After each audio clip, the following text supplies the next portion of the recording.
핵잠수함은 밀리 매니아들의 로망입니다. 영화에도 종종 나옵니다.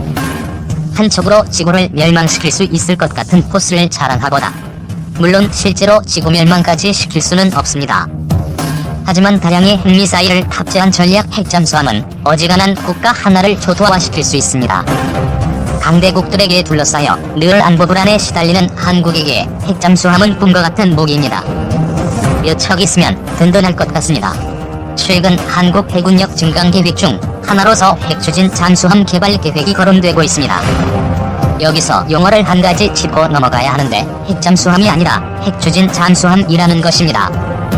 보통 사람들이 생각하는 핵잠수함은 핵무기를 잔뜩 탑재하고 있는 핵잠수함이고, 핵추진 잠수함이라 하면 추진 동력이 원자력인 잠수함을 말합니다. 한국이 해군력 증강 계획을 통해 개발하려 하는 것은 핵추진 잠수함입니다. 도입 계획이 공식화되어 공개적으로 진행 중인 생명 공모함 및 자기 구축함과 달리 핵추진 잠수함 개발 계획은 아직 감시 정도의 정보만이 공개되어 있습니다. 핵추진 잠수함이 워낙 민감한 무기이기도 하고, 또 언론을 통해 흘러나온 이야기들을 종합해보면 정부와 군 내부에서도 의지는 있지만 재원, 예산, 시기 관련 아직 구체적인 상황들이 결정되지 않은 것으로 보여집니다.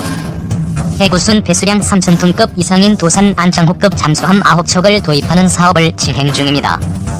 1에서 3번 함은 연료전지식 AIP 추진 체계를 탑재하고 4에서 6번 함은 리튬이온을 사용할 예정입니다. 그리고 4,000톤급으로 추정되는 7에서 9번 함은 아직 추진 체계가 결정되지 않았습니다. 여기에서 뭔가가 결정될 수 있을 것 같습니다. 7에서 9번 함의 추진 체계를 원자력으로 결정하면 본격적으로 핵추진 잠수함 개발이 시작이 되는 것이죠. 물론 걸림돌이 매우 많을 것입니다. 주변국들이 가만두고 보고 있지 않을 것이며, 미국과의 원자력 협정 개정 문제도 해결해야 합니다. 외교 정치적인 문제를 해결해도 기술적으로도 난관이 많을 것입니다. 처음 만들어보는 것이니 시행착오가 많을 것입니다. 그렇지만 핵추진 잠수함 개발은 장기적으로 볼 때 반드시 추진을 해야 하고 도입까지 이루어져야 합니다. 핵추진 잠수함은 한국 해군력 증강 계획의 활용 점정입니다. 그리고 반드시 탄도미사일 발사 가능한 수직 발사대가 탑재되어야 합니다. 물론 여기에 당장 핵미사일을 넣을 수는 없지만 나중에라도 넣을 수 있게 준비가 되어 있는 것과 그렇지 않은 것은 큰 차이가 있기 때문입니다. 비록 재래식 단추를 넣은 별 예없는 탄도미사일만 싣고 있더라도 어쨌든 탄도미사일 발사 가면 수직 발사대가 탑재되어 있으면 주변국들은 한국이 다음 단계로 나아갈까봐 신경을 쓸 수밖에 없을 것입니다. 2. 대한민국은 핵잠수함을 건조할 수 있는 기술력이 있을까? 2017년 한국과 미국은 대한민국의 핵추진 잠수함 보유에 대해 원칙적 합의를 이루어냈다고 발표하였습니다. 그리고 얼마 안가 그해 11월 한미 정상회담에서 트럼프 대통령으로부터 한국의 핵추진 잠수함 보유에 대한 긍정적인 입장을 확인하면서 대한민국도 핵추진 잠수함 보유국이 되는 것은 시간 문제처럼 보입니다. 대체적으로 핵잠수함 보유국들은 핵보유국인 경우가 많습니다. 이는 핵잠수함 연료가 우라늄이 이용되기 때문입니다. 세계적으로 핵원료인 우라늄인 핵보유국이 아닌 이상 제작하기도 수입해오기도 까다로운 것이 사실입니다. 특히나 세계적으로 핵보유국이 늘어나는 것을 원치 않는 분위기 탓에 새로운 핵추진 잠수함 보유국이 생겨나기란 쉽지 않습니다. 그렇다면 대한민국은 어떨까요? 대한민국의 핵추진 잠수함 건조 능력은 충분한 상태입니다. 모르시는 분이 많으시겠지만 이미 2004년에 잠수함에 장착할 수 있을 만큼 작은 원자로 설계가 완료되어 있는 상태입니다. 잠수함 건조 능력 또한 선원 1급을 비롯한 여러 척의 잠수함 건조 경험이 있기 때문에 큰 문제는 없습니다. 또한 핵추진 잠수함을 건조하기 위한 경제력도 문제가 없는 수준입니다. 핵추진 잠수함을 건조하기 위해서는 약 1조 3천억 원이 예상된다고 합니다. 물론 적지 않은 규모이지만 대한민국의 예산 규모로 볼 때 불가능한 수치는 아닙니다. 따라서 경제적으로도 핵추진 잠수함 보유국이 되기에 부족함이 없다고 볼 수 있습니다. 문제는 우라늄입니다. 미국의 경우 핵추진 잠수함의 90% 농축률은 가진 우라늄을 사용하고 있으며, 영국과 프랑스는 20% 농축률의 우라늄을 사용하고 있습니다. 우리나라의 경우 현재 사용하고 있는 우라늄의 100%가 수입에 의존하기 때문에 이 또한 수입에 의존하여야 할 것으로 보입니다. 이 우라늄을 수출하는 국가는 대부분 핵공급국 그룹에 속해 있습니다. 핵공급국 그룹에서는 군사적 목적으로 사용될 경우 우라늄의 수출을 금지하고 있습니다.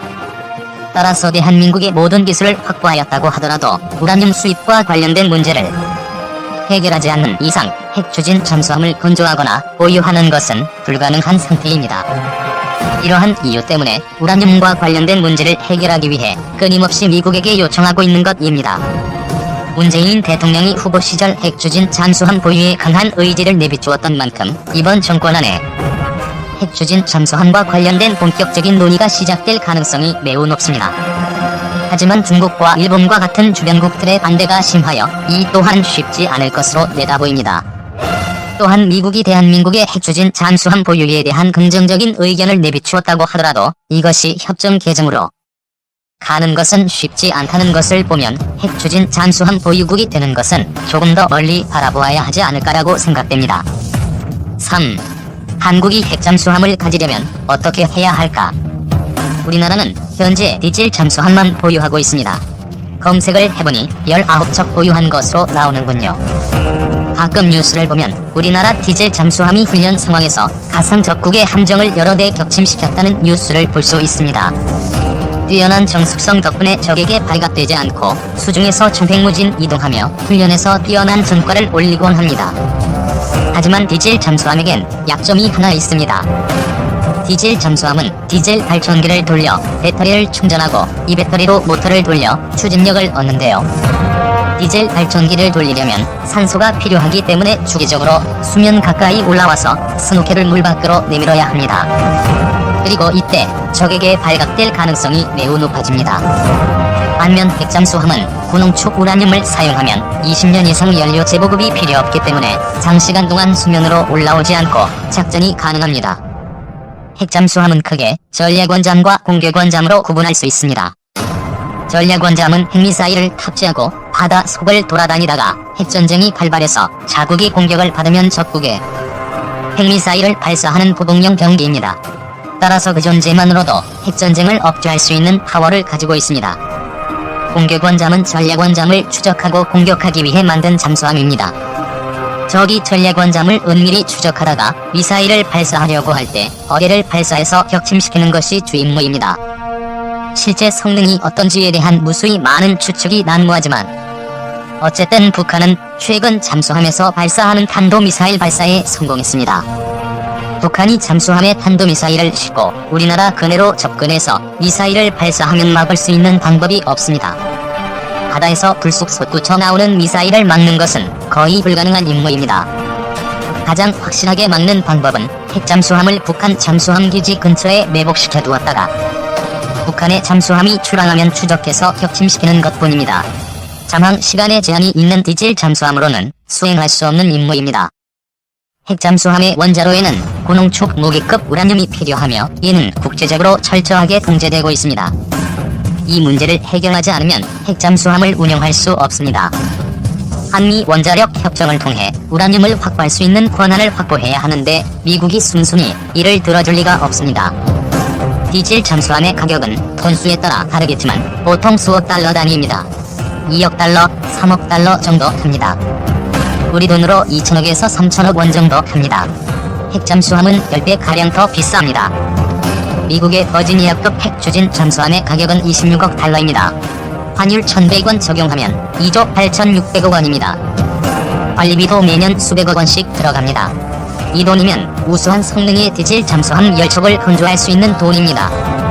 그동안 현대중공업과 대우조선해양에서 디젤 잠수함을 여러 척 건조해서 디젤 잠수함을 건조하는 노하우는 많이 쌓았지만 핵잠수함은 아직 한 번도 건조해 본 적이 없습니다. 엄청난 기술적 도전이 될 것입니다. 그리고 분명 문제가 발생할 것이고 따라서 추가로 예산은 더 들어가면서 성능은 애초 계획했던 것보다 떨어지는 물건이 나올 확률이 매우 높습니다. 우리나라가 핵잠수함을 건조한다고 하면 중국과 일본이 가만히 있을 리가 없습니다. 성명을 발표하면서 비난을 쏟아내고 경제보복을 가할 것입니다. 사드 배치에 중국이 보인 히스테리와 경제보복을 이번에 경험해봤는데요. 막강한 공격무기인 원자력 잠수함을 건조한다 하면 이보다 더 심한 반응을 보일 것이 분명합니다. 많은 난관이 있지만 시도하지 않으면 앞으로 영원히 핵잠수함을 보유할 수 없습니다. 우리나라가 처음 디젤 잠수함을 도입할 때도 많은 난관이 있었지만 오랜 시간 예산과 노력을 투자한 끝에 지금은 세계적인 수준의 잠수함대를 갖춘 국가가 되었습니다. 핵잠수함도 마찬가지입니다. 앞으로 최소 20년을 내다보고 지금부터 준비를 해야 앞으로 20년 뒤에 그럭저럭 굴러가는 핵잠수함 한 대를 겨우 갖출 수 있습니다. 장기적인 관점에서의 추진이 필요한